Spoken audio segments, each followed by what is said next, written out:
Hello and welcome back again to my YouTube channel, to Mami Jaja Vlogs. For today's video, magbabahagi ako ng pampaswerte sa pera, pampaswerte sa buhay, at pwede din ito pampaswerte sa inyong trabaho.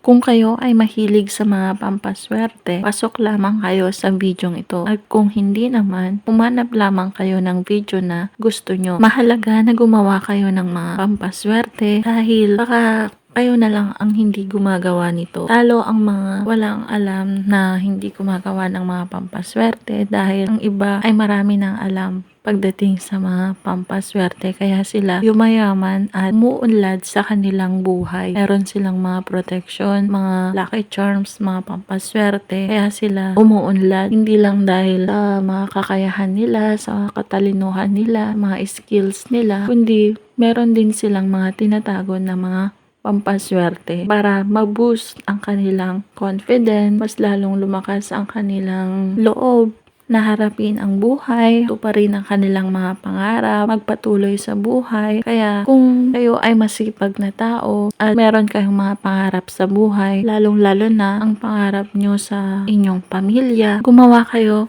o subukan ang mga pampaswerte na aking ibabahagi. Walang masama kung ito'y inyong susubukan. Basta ang paggawa ng mga pampaswerte ay laging sinasamahan ng 100% na paniniwala.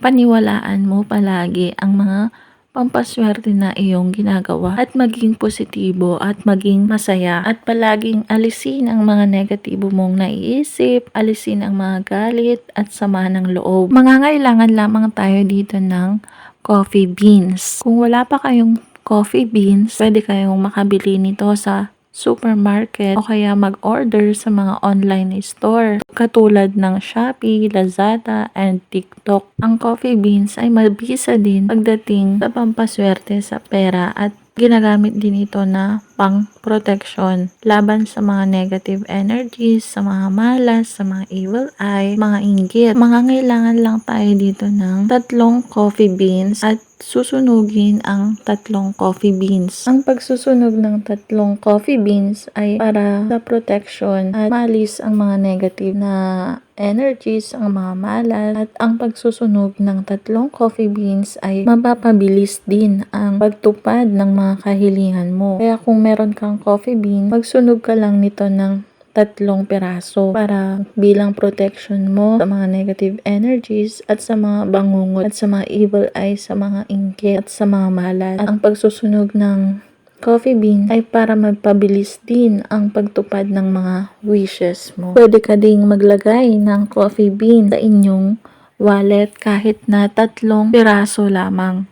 Nag-a-attract din ito ng swerte sa kaperahan. Pampaswerte din ito sa pera, kaya kung meron kang coffee beans, huwag ka lang magpatumpik-tumpik pa na maglagay kahit 3 piraso lamang. Ilalagay mo lang ito sa iyong wallet. At kapag meron kang mahalagang pupuntahan at kung gusto na matanggap sa trabaho or kung gusto mo na matanggap ka ng mabilis sa trabaho, magsindi lang ng green na candle at palibutan mo ito ng 5 coffee beans. At kapag natunaw na ang green candle, kuhanin ang 5 coffee beans at saka ito ilalagay sa iyong wallet bilang pampaswerte. Ang coffee beans ay nag-a-attract din ng positive energy. Kaya mahalaga na meron ka din nito na bilang pampaswerte dahil maganda din ito, nagbo-boost din ito ng motivation at kung may pupuntahan ka, maganda ang magiging impression sa iyo ng mga tao kapag meron kang dalang coffee bean na tinatago sa iyong wallet. Tandaan, ang mga pampaswerteng ito ay magiging gabay lamang. Tanging ang ating pagkilos, pagsisipag, pagtsatsaga, pagdiskarte, at pagtatrabaho, at lalong-lalo na ang manalangin ng taimtim sa Poong May Kapal ang siyang makakatulong sa atin para tayo ay umunlad at matupad ang ating pangarap na yumaman. At yun lamang po ang video ito. Kung nagustuhan ang video ito, mag-like at mag-subscribe na para maging updated sa mga next video na i-upload tungkol sa mga pampaswerteng bagay-bagay.